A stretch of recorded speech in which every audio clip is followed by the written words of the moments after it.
Avec l'arrivée de l'été, la vie reprend lentement son cours dans les rues d'Amsterdam. Ou presque. La plus célèbre attraction nocturne de la ville est déserte. Seuls quelques rares néons éclairent encore ces ruelles dépeuplées. Pour la première fois depuis le début du 19e siècle, la prostitution a été criminalisée aux Pays-Bas.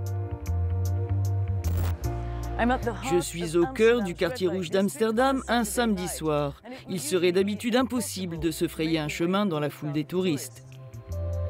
Mais tout est à l'arrêt. Les travailleurs du sexe sont encore sous confinement.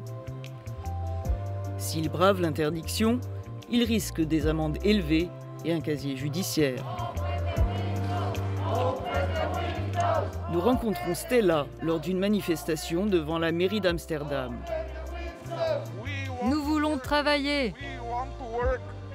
Je suis ici parce que je veux ouvrir le quartier rouge. Je veux travailler dans la légalité et la sécurité. Parce que les travailleurs du sexe comptent, eux aussi. Nous sommes des êtres humains, comme vous. Stella est parmi les centaines de prostituées qui travaillent derrière les célèbres vitrines d'Amsterdam.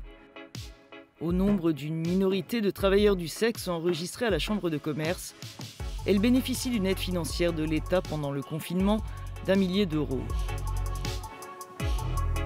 Pas assez, dit-elle.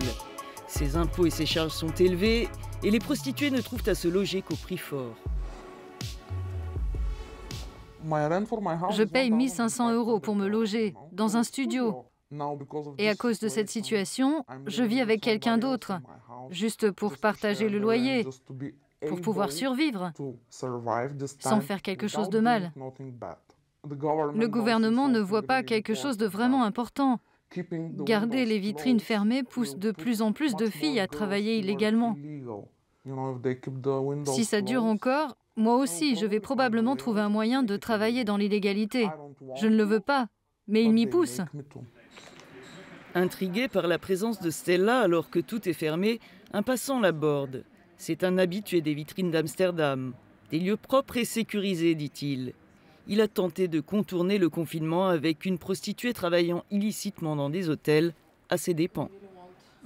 Quand je suis arrivé dans la chambre, elle a pris l'argent tout de suite. Elle a dit qu'elle devait passer un coup de fil à l'extérieur de la chambre et elle s'est sauvée.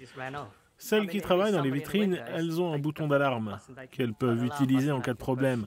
On sait que tout est en règle et sécurisé. Et il y a des règles d'hygiène qu'elles doivent respecter. Elles peuvent être expulsées si elles n'utilisent pas de préservatif et ne gardent pas leur espace très propre et hygiénique. Légale aux Pays-Bas, l'industrie de la prostitution est l'une des plus organisées et réglementées d'Europe. Contributrice du PIB, elle est aussi fortement taxée. Mais les critères d'obtention d'aides financières pendant le confinement ont été restrictifs. Les propriétaires et gérants de maisons closes du quartier rouge ont placardé leurs vitrines d'affiches de protestation.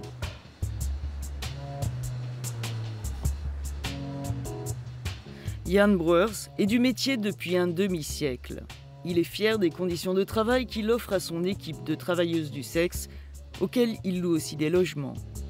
La plupart d'entre elles viennent d'Europe de l'Est et ont quitté le pays.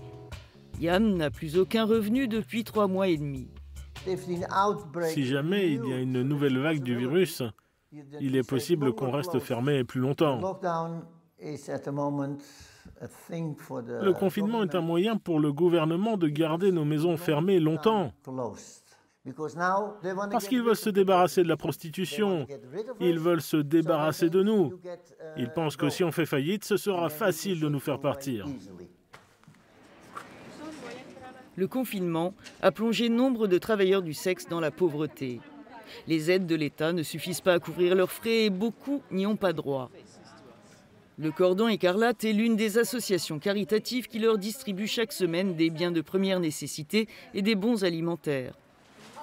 Samantha travaille dans le quartier rouge depuis 20 ans. Elle s'insurge contre le fait que toutes les professions dites de contact, comme les coiffeurs ou les salons de massage, sont de nouveau autorisées, mais pas la sienne. Je sais qu'Amsterdam est une belle ville, mais les gens, les touristes, ils viennent toujours pour nous voir. Il faut le reconnaître. Cela nous semble injuste que tout le monde travaille et gagne de l'argent, sauf nous. Et je viens d'apprendre par des amis qui travaillent dans des hôtels que maintenant il y a des filles qui viennent ici pendant 1 ou 2 semaines et repartent. Alors que nous, on paye beaucoup d'impôts ici. Et d'autres arrivent pour gagner de l'argent facile, gratuitement. On exige qu'on nous laisse travailler, maintenant.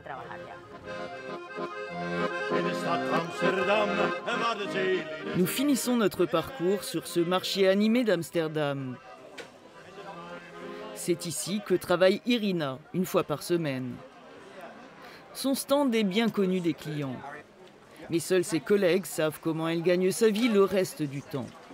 C'est la première fois qu'elle accepte de révéler au grand public son autre activité devant les caméras. Une manière de lutter contre la stigmatisation, dit-elle. Elle nous ouvre la porte de son autre univers. Irina est une travailleuse du sexe, avec une dimension sociale, dit-elle. Pendant le confinement, elle est restée en contact avec des clients réguliers pour des prestations sexuelles en ligne uniquement, mais aussi des moments de réconfort. Comment ça va? Tu sors encore avec le corona, non, hein? Non, très peu. C'est dur, non? Oui. Oui, je suis content de pouvoir parler avec toi de temps en temps.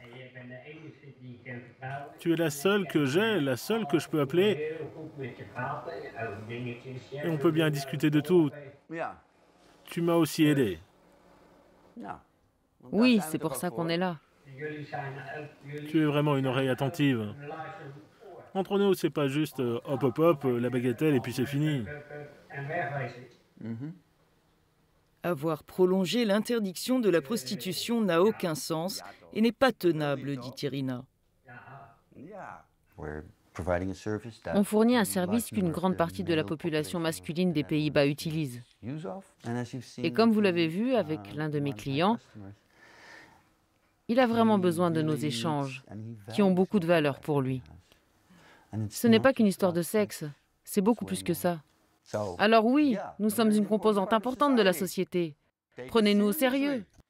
Faites quelque chose et aidez-nous. Un appel finalement entendu. Au moment de la mise à l'antenne de ce reportage, le gouvernement néerlandais annonçait la levée du confinement pour les travailleurs du sexe dès le 1er juillet.